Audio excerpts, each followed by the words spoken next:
माँ मत सौरभेय हे सुरभि पुत्र अत्र मेरे राज्य में सूचः प्लस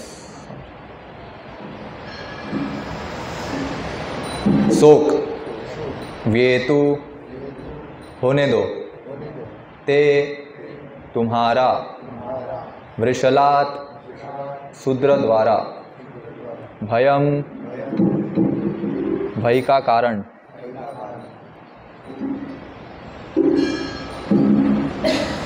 माँ मत रोदिहि रो अम्ब गौ माता भद्रम कल्याण ते तुम्हारा खलानाम ईर्ष्यालुओं का मई मेरे रहते शास्त्री शासक या समन दमन करता। अनुवाद एवं तात्पर्य कृष्ण कृपा मूर्ति अभय चरणारविंद भक्तिवेदांत स्वामी श्री प्रभुपाद जी के द्वारा अनुवाद। हे सुरभि पुत्र, अब तुम और शोक न करो, तुम्हें इस अधम जाति के शूद्र से डरने की आवश्यकता नहीं है। तथा हे गौ माता, जब तक मैं शासक या खलों के दमनकर्ता के रूप में हूँ तब तक तुम्हें रोने की आवश्यकता नहीं है, तुम्हारा सभी तरह से कल्याण होगा। तात्पर्य, बैलों, गायों तथा अन्य समस्त पशुओं की सुरक्षा तभी हो सकती है जब राज्य का शासन महाराज परीक्षित जैसे शासक द्वारा चलाया जाए। महाराज परीक्षित ने गाय को माता कहकर इसीलिए संबोधित किया क्योंकि वे सभ्य द्विज क्षत्रिय राजा थे। सुरभि उन गायों को कहते हैं जो वैकुंठ ग्रहों में रहती है और जिन्हें भगवान कृष्ण स्वयं चराते हैं। जिस प्रकार सारे मनुष्य भगवान के रूप आकार के अनुसार बनाए गए, उसी तरह सारी गायें वैकुंठ की सुरभि गायों जैसी बनाई गई है। भौतिक जगत में मानव समाज मनुष्य को सभी प्रकार का संरक्षण प्रदान करता है, किंतु सुरभि की उन संतानों को जो चमत्कारिक पेय अर्थात दूध देकर मनुष्य को संरक्षण प्रदान करती है, उसको सुरक्षा प्रदान करने वाला कोई कानून नहीं है। लेकिन महाराज परीक्षित तथा सारे पांडव गाय तथा बेल की महत्ता से पूर्ण रूप से अवगत थे और वे गौ हत्यारे को सभी प्रकार के दंड देने के लिए तैयार रहते थे जिसमें मृत्यु दंड भी सम्मिलित था। कभी कभी गौ रक्षा के लिए आंदोलन होते रहते हैं, किंतु धर्मात्मा शासकों तथा पर्याप्त कानूनों के अभाव में गाय तथा बेल को सुरक्षा प्रदान नहीं की जा सकी। मानव समाज को चाहिए कि गाय तथा बेल की महत्ता को समझे और महाराज परीक्षित की भांति इन्हें सभी प्रकार का संरक्षण प्रदान करे। गाय तथा ब्राह्मण संस्कृति की रक्षा करने पर भगवान अत्यंत प्रसन्न होंगे और हमें वास्तविक शांति प्रदान करेंगे, क्योंकि वे गाय तथा ब्राह्मणों के प्रति अत्यंत दयालु है। गौ ब्राह्मण्य हिताय। ओम अज्ञानतिमिरान्धस्य ज्ञानाञ्जनशलाकया चक्षुरुन्मीलितं येन तस्मै श्रीगुरुवे नमः। श्रीचैतन्यमनोभीष्टं स्थापितं येन भूतले स्वयं रूपकदा मह्यं ददाति स्वपदान्तिकं। वन्देऽहं श्रीगुरोर्श्रीयुतः पदकमलं श्रीगुरून् वैष्णवांश्च श्रीरूपं साग्रजातं सहगण रघुनाथान्वितां तं सजीवं साद्वैतं सावधूतं परिजनसहितं कृष्ण चैतन्यदेवं श्रीराधा कृष्ण पादान् सहगण ललिता श्री विशाखान्वितांश्च। नम ओं विष्णुपादाय कृष्णप्रेष्ठाय भूतले श्रीमते भक्ति विकास स्वामिनिति नामिने। नम ओं विष्णुपादाय कृष्णप्रेष्ठाय भूतले श्रीमते भक्ति वेदांत स्वामिनिति नामिने। नमस्ते सारस्वते देवे गौरवाणी प्रचारिणे निर्विशेष शून्यवादी पाश्चात्य देश तारिणे। जय श्री कृष्ण चैतन्य प्रभु नित्यानंद श्री अद्वैत गदाधर श्रीवासादि गौर भक्त वृंद। हरे कृष्णा कृष्णा कृष्णा हरे हरे, हरे राम राम राम हरे हरे। हरे कृष्णा। माँ सौरभेयात्र सूचो व्येतु ते वृषलाद भयम माँ रोदिरम भद्रम ते खलानाम मयि शास्तरी।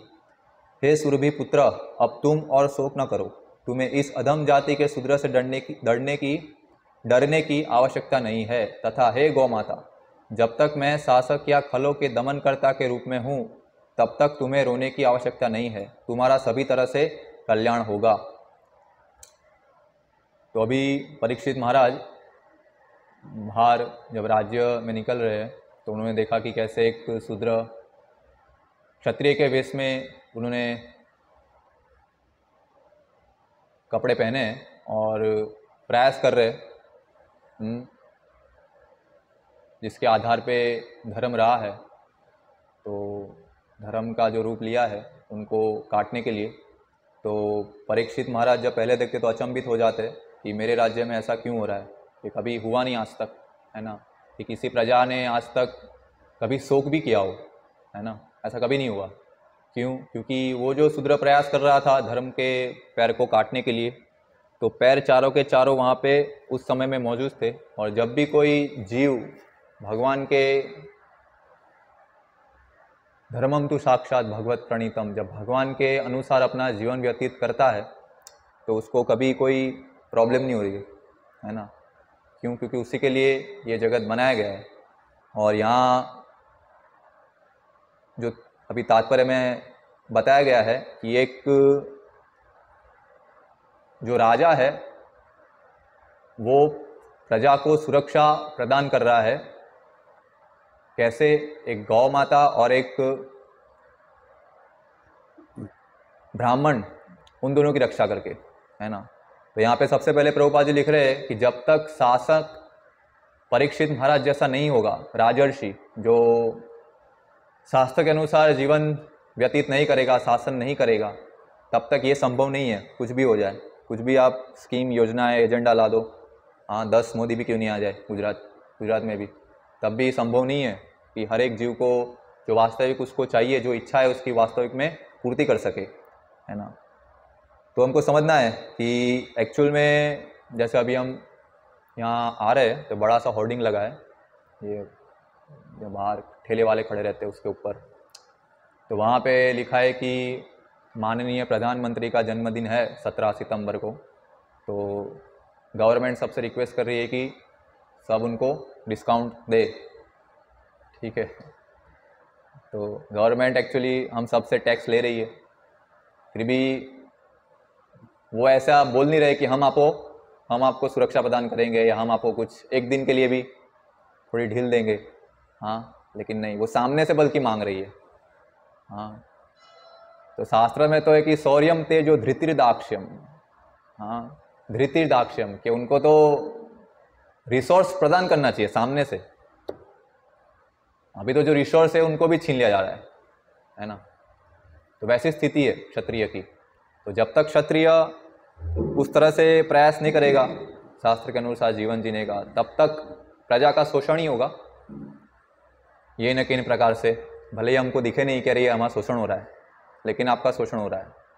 हाँ, जैसे भागवतम में है कि जब किसके पास पैसा हो तो चोर लेके जाता है तो हमको लग रहा है कि मेरा धन चोरी हो गया, लेकिन वही सेम धन अगर घर में पत्नी है, बच्चे हैं, वो अपनी इंद्रिय भोग के लिए ले रहे हैं आपसे, तो लोग बढ़िया है, लो लो लो और लो। वैसी स्थिति है। हम जानते नहीं है कि एक्चुअल में जैसे घर में भी है, पति है, वो सुरक्षा प्रदान कर रहे हैं अपने सबऑर्डिनेट्स को, तो वैसे ही हम जानते नहीं कि क्षत्रिय हाँ, कि मेरी जो भय है, हिंसा है मेरे में हो रही है, आत्महत्या हो रही है मेरी अभी, तो उससे रक्षा प्रदान करने वाला कोई सक्षम राजा नहीं है, कोई लीडर नहीं है। तो जब तक ये समझ नहीं होगी तब तक ये चलता रहेगा। हाँ, और सुरभि उन गायों को कहते हैं जो वैकुंठ ग्रहों में रहती है और जिन्हें भगवान कृष्ण स्वयं चराते हैं। तो गायों को इतना महत्व, बार बार एक ही तात्पर्य में बार बार प्रभुपाद जी बोल रहे हैं कि क्यों हमको गायों को सुरक्षा प्रदान करनी चाहिए। हाँ, क्योंकि गायों हमको वो पेयजल जो हमको वो दे रही है, महान चीज़ जिसका हम कहीं और से फैक्ट्रीज में बना नहीं सकते आर्टिफिशियली। हाँ, वो प्रकृति के द्वारा प्रदत्त है ना। तो वो पीने से, गाय का दूध पीने से जो हमारे ब्रेन टिश्यू है वो डेवलप हो गए। क्यों हो गए? क्योंकि हम आध्यात्मिक चीज़ को समझ सकते हैं, उसकी वजह से, है ना। नहीं कि बस पीना है पीने के लिए, अगर समझ भी है, ये शिक्षा भी साथ में दी जाएगी, तब विशेष महत्व है उसका। हाँ, और प्रभुपाद जी एक लेक्चर में कहते हैं कि आजकल क्यों कोई लोग लंबा दीर्घकाल तक नहीं जीवन व्यतीत करते, उसका एक रीज़न है कि कोई गाय का दूध भी नहीं पीते, है ना। राइट। उसका भी एक रीज़न है। तो गायों की रक्षा करना आज के समाज में क्या उनकी धारणा है? जैसे ही हम बोलते हैं गौ रक्षा, तो क्या उनके दिमाग में आता है? उनके दिमाग में तो गायों की हत्या नहीं करनी है। तो महत्व कैसे समझेंगे? जब आप उनको कुछ दोगे कि ये बेनिफिट्स होने वाले गौ की रक्षा प्रदान करने से, तब जाके वो महत्व समझेंगे और उनकी रक्षा करेंगे। बस उनको कत्ल खाने नहीं भेजना और रास्ते पे छोड़ देना ऐसे ही। हाँ, ऐसे प्रभु जी कल बताए कि गायों की एक प्रॉब्लम क्या है कि रास्ते में आ जाते हैं, लेकिन वो प्रॉब्लम नहीं है, प्रॉब्लम हमारी है कि हम उनके जगह पे आ गए, सिटी बना दी, रोड बना दिए बहुत बड़े, बल्कि तो उनकी जगह थी पहले, वही घूमते थे, घास चरते थे वो, लेकिन हम उनकी जगह पे आ गए। हाँ, इसलिए प्रॉब्लम हो रही है।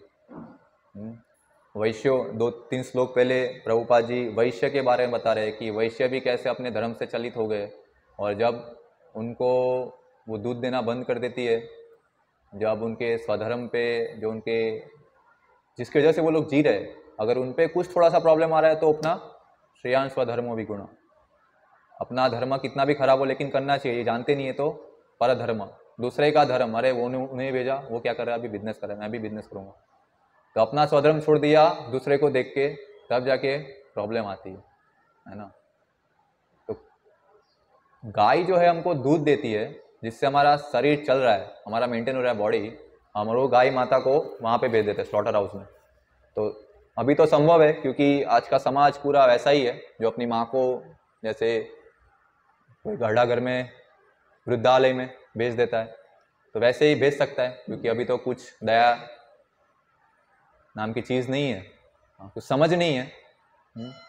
तो दूध पीने से ब्रेन टिश्यू बढ़ेंगे, इंटेलिजेंस बढ़ेगी, तो जान सकता है इंटेलिजेंस बंदा, जैसे प्रभुपाद जी 2-3 बार इंटेलिजेंस टर्म की डेफिनेशन दी है 16वें अध्याय या 13वें अध्याय के तात्पर्य में, कि बुद्धिमान व्यक्ति वो है जो हर एक चीज़ को अपनी स्थिति के अनुसार यूज़ कर सके, जिससे हर एक जीव का आध्यात्मिक प्रगति हो, वो वास्तविक में इंटेलिजेंस है। ये इंटेलिजेंस नहीं है कि बस मेरा ख़त्म हो गया इंटरेस्ट तो मैं गौ माता को भेज दूँ गौ कत्ल खाने के लिए, ये नहीं है। क्योंकि आजकल सभी लोग क्या है, शूद्र, स्पिरिचुअली उतना इंक्लाइन नहीं है, उतनी बुद्धि क्षमता विकसित नहीं हुई है, तो उनके हिसाब से सोचेंगे, तभी जाके अपने मन में जो आ रहा है वो कर रहे हैं, अपने मन में जो आ रहा है वो खा रहे हैं, जैसा लगा वैसा पहना हुआ है, हाँ, बोली बदल गई है, सब कुछ चेंज हो गया है। और किसी भी देवी देवता की पूजा करते वो लोग बिना कुछ समझ के, और इसकी वजह से जो अपनी इच्छा से कोई व्यक्ति करेगा तो उसकी इच्छा क्या है, स्वाभाविक रूप से क्या है उनकी इच्छा, कि बस कैसे ना कैसे तरह से उनकी जो इंद्रिय भोग की इच्छा है वो संतुष्ट की जाए, और ऐसा करेंगे तो पाप में वृत्ति बढ़ेगी समाज में, जो अभी हो रहा है। किसी का आधार नहीं है क्या एक्चुअल में है, और अपने हिसाब से जीवन जीने का प्रयत्न कर रहे तो पाप वृत्ति बढ़ रही है और समाज पूरा दूषित हो रहा है। हम उनका साक्षात दर्शन कर रहे हैं दूषित होने का, फिर भी हमको समझ नहीं है, और सूक्ष्म रूप में कितना प्रभावित है हमारे मन पे वो हम देख सकते हैं। हाँ, सुसाइड हो रहा है, बहुत सारी चीज़ें, बहुत सारी चीज़ें। तो सिर्फ हम गाय का दूध पीते भी है, लेकिन वो गाय का संरक्षण वास्तव में हो रहा है कि नहीं, उनको कैसे सुरक्षा प्रदान की जा रही है वहाँ पे भी जहाँ पे गाय को रखा जा रहा है, वो भी महत्वपूर्ण है। हाँ, बस ऐसे ही एक मैकेनिक लगा दिया, बस 6 बजे दूध लेना है तो दूध लेना है, कैसे भी हो जाए, हाँ, उनके स्तन को धोआ जा रहा है और दूध निकाल रहे हैं, तो वैसे भी वो दूध पीने से भी हमारा प्रगति नहीं होगा आध्यात्मिक, क्योंकि जो भगवान को बहुत प्रिय है गाय, उनकी हम रक्षा नहीं कर रहे। हाँ, तो जो उनका आउटपुट है, क्योंकि दूध कैसे निकलेगा, जब तक गौ माता अंदर से संतुष्ट होगी, वो सुख का अनुभव करेगी, तब जाके वास्तव में वो दूध देगी। हाँ, वो दूध पीने से हम वास्तविक में हमारे ब्रेन टिश्यू बढ़ सकते हैं। लेकिन अभी पूरा समाज क्या है कि बस मेरा इंद्रिय भोग हो, तो कैसे मैं एक प्रोडक्ट की तरह हर चीज़ को देखूं, प्रोडक्ट। हाँ, गाय माता है तो गाय माता को कैसे ज़बरदस्ती हार्मोन्स इंजेक्ट किया जाए, हाँ, और मेरी मात्रा बढ़ाई जाए गाय की दूध की, है ना, स्तन को बड़ा करते हैं, हाँ, आर्टिफिशियली, और फिर कैंसर होता है, बहुत सारे रोग होते हैं गौ माता को। तो ये चीज़ दिखा रही है कि हमारी जो वृत्ति है, हमारा विज़न है, वर्ल्ड व्यू, वो पूरा एक पशु से भी खराब स्तर पर है, और उसका प्रभाव तो हम देख ही रहे, और बढ़ेगा अगर अगर कंट्रोल नहीं होगा तो, है ना। क्योंकि जो हमारा विज़न है, अगर शास्त्र के अनुसार नहीं होगा तो चमड़ी के अनुसार होगा, जो देहात्म बुद्धि है। हाँ, तो देहात्म बुद्धि से ऊपर उठने के लिए हमको शास्त्र प्रदत्त किए गए हैं, लेकिन अगर हम शास्त्र का सहारा नहीं लेंगे और हमारे हिसाब से जीवन जीने का प्रयत्न करें तो यही होगा, हमको सिर्फ चमड़ी दिखेगी सब जगह, है ना, और कुछ नहीं दिखेगा। जैसे यहाँ पे आगे प्रभुपाद जी लिख रहे हैं कि भौतिक जगत में मानव समाज जिस प्रकार सारे मनुष्य भगवान के रूप आकार के अनुसार बनाए गए, बाइबल में भी आता है ना quote, man is made after the image of the God. हाँ, कि मनुष्य को बनाया गया भगवान के आकार के अनुसार। लेकिन लोग तर्क देते हैं, ये तो कुत्ता भी भगवान ने बनाया था, क्या भगवान कुत्ते की तरह दिख रहे हैं क्या?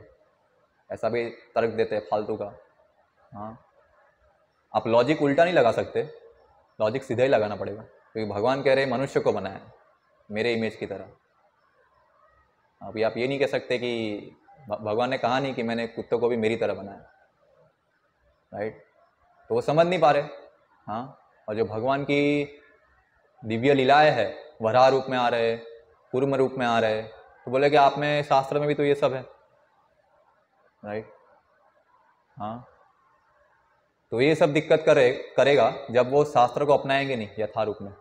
हाँ, उनको समझने के लिए थोड़ा सा बेसिक नॉलेज सुनने के लिए भी वो रेडी नहीं है, कि उनका जीवन शैली चेंज करने के लिए रेडी नहीं है, तो ये प्रॉब्लम्स आएंगी। और जैसे ही हम आर्टिफिशियली गाय का क्वांटिटी बढ़ाने का प्रयत्न कर रहे हैं, जैसे यहाँ पे बहुत सारी डेयरी है, हाँ, सुमूल है, अमूल है, मदर डेयरी है, तो वहाँ पे वो लोग भी जानते हैं कि जो वहाँ पे जॉब कर रहे हैं वो लोग भी उस डेयरी का दूध नहीं लेंगे, वो जानते इसमें क्या है, क्या मिलाते हम लोग। हाँ, वो लोग स्टैंडर्ड मैच कर रहे हैं जो गवर्नमेंट द्वारा दिया गया है कि आपको इसके अनुसार डेयरी चलानी है। लेकिन वो स्टैंडर्ड सेट किसने किए? ब्राह्मण ने किए क्या? सामवेद यजुर्वेद से नहीं, ये कि एक शूद्र ने, और एक शूद्र, उससे बड़ा शूद्र, जो उसकी बुद्धि उसमें दूषित है। क्या? जो भगवान ने बता रहे हैं ना कि भगवान के रूप के आकार के अनुसार बनाया गया, लेकिन हम लोग समझ रहे हैं कि ये भी भगवान भी तो हमारे जैसे है मनुष्य रूप में, तो उनकी पूरी चेतना शूद्र जैसी है।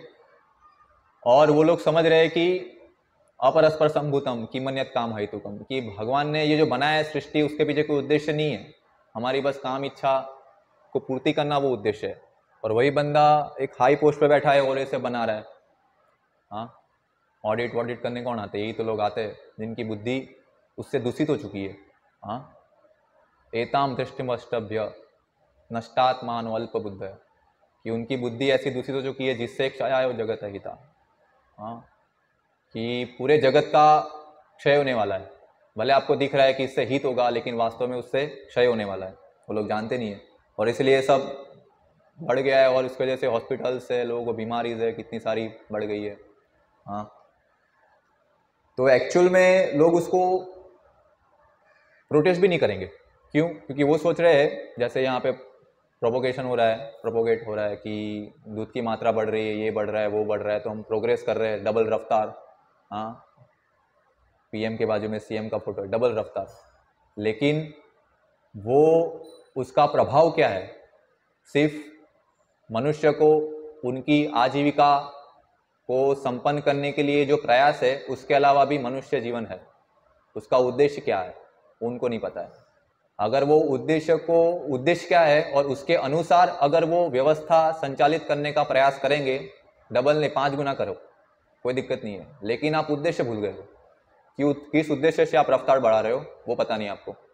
हाँ, तो दिक्कत होगा। अगर रफ्तार बढ़ानी है तो उद्देश्य भी जानो, उद्देश्य जानेंगे तो समाज का सही तरीके से सुसंचालित वे में सब रह पाएगा, नहीं तो प्रॉब्लम्स ही होगी। हाँ, तो ये भी समझना है हमको।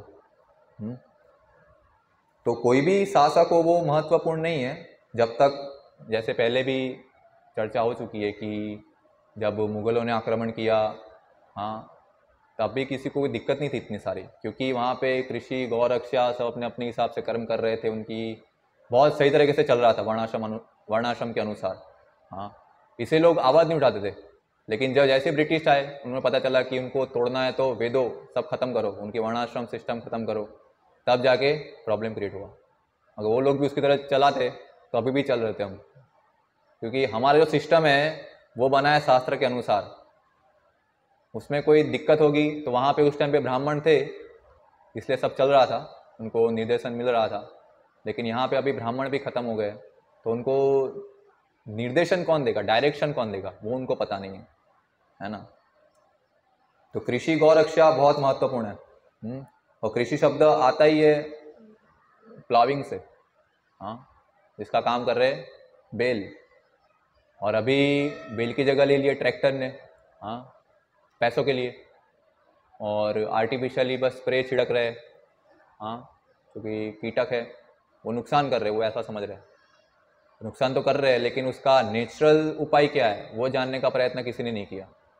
बस ऑन द स्पॉट तुरंत श्रेय पे नहीं फोकस करके प्रे पे फोकस किया, तब जाके दिक्कत आएगी। जैसे प्रभुपाद जी बहुत बार उदाहरण दे रहे हैं कि एक बच्चा है, वो हमेशा खेलना चाहता है।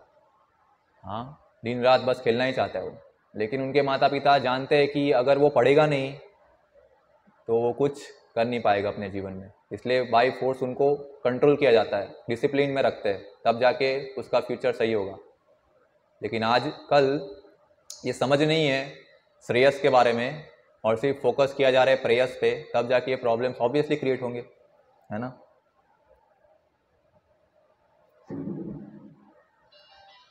तो ये जो गौ मास है ये बहुत खराब चीज़ है। हाँ, पूरे धर्म के विपरीत है। और प्रभु जी ने पहले कल ही बताया कि उनके मित्र थे कुछ, वो बोल रहे थे कि बहुत अच्छा लग रहा है मेरे को गौ मांस खाना।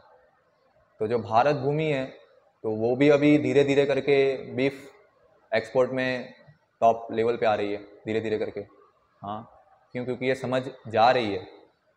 हाँ, और लोग कहते हैं कि आपके वेद में भी तो लिखा है मांस खाना, है ना, तो आप क्यों रोक रहे हो।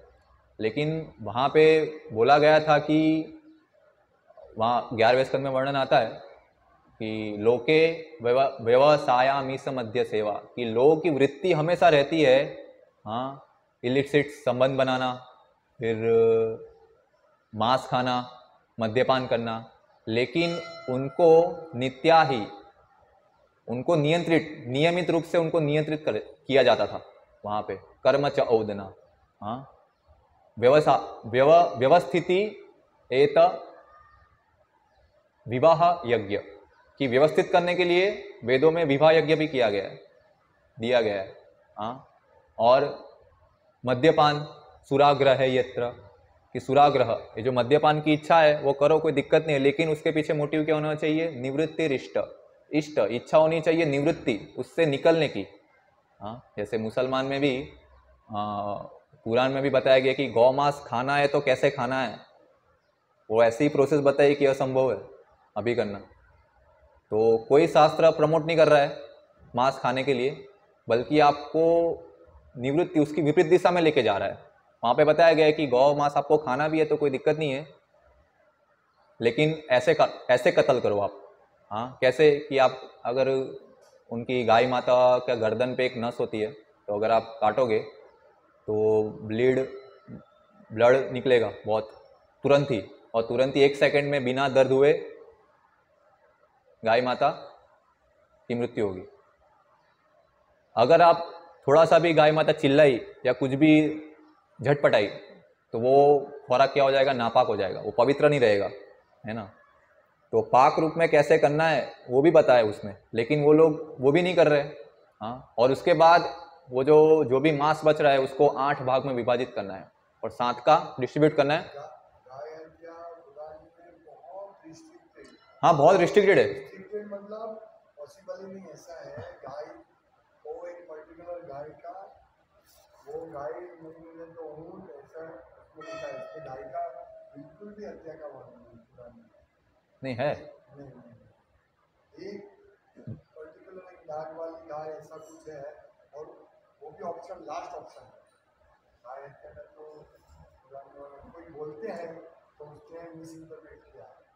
ये वर्णन प्रभुपाद के डिसाइपल ने बताया था, एक बुक है उन्होंने लिखा था उसमें, वो मोमेडन थे, उन्होंने बताया वो बुक में तपास करता हूँ, वो हत्या बहुत अंतिम ये है।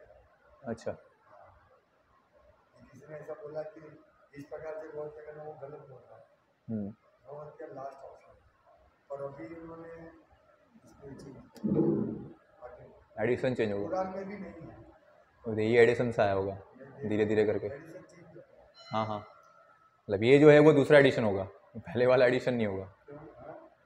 आप जो बता रहे हो वो पहले एडिशन होगा, और जो मैं बता रहा हूँ वो नया एडिशन होगा, ताकि उनको छूट मिले ऐसे हत्या करने के लिए। बताया यहाँ पे तो कि केयर कर रहे हैं हम लोग हत्या ऐसे, बताया है शास्त्रों में, इसलिए हम कर रहे हैं, उनको ऑप्शन मिल जाए, इसलिए नए एडिशन में ये लोग वो इनपुट किए सब चीज़। मुसलमान और वैष्णवी धर्म दोनों, रियल मुसलमान और वैष्णवी, हाँ, वो लोग भी तुलसी, हाँ तुलसी पौधा घर में रखते हैं, वो मुसलमान भी, उनकी भी पूजा करते हैं।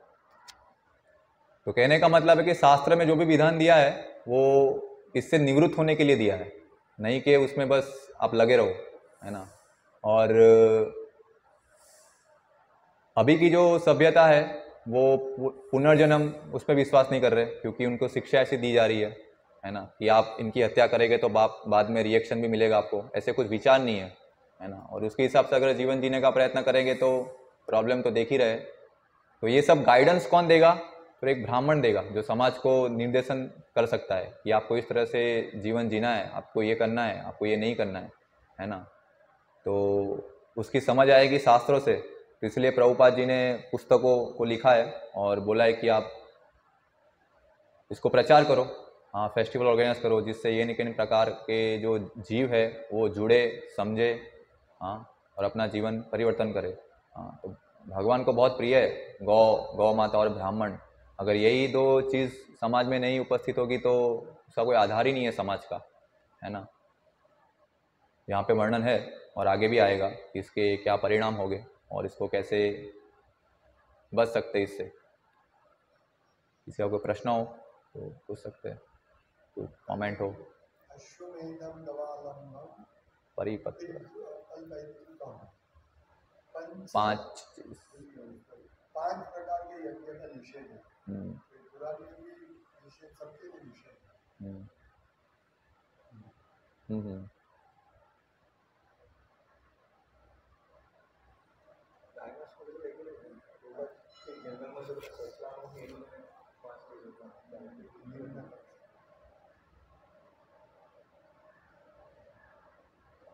हरे कृष्ण। श्रीमद् भागवतम की जय, श्री प्रभुपाद की।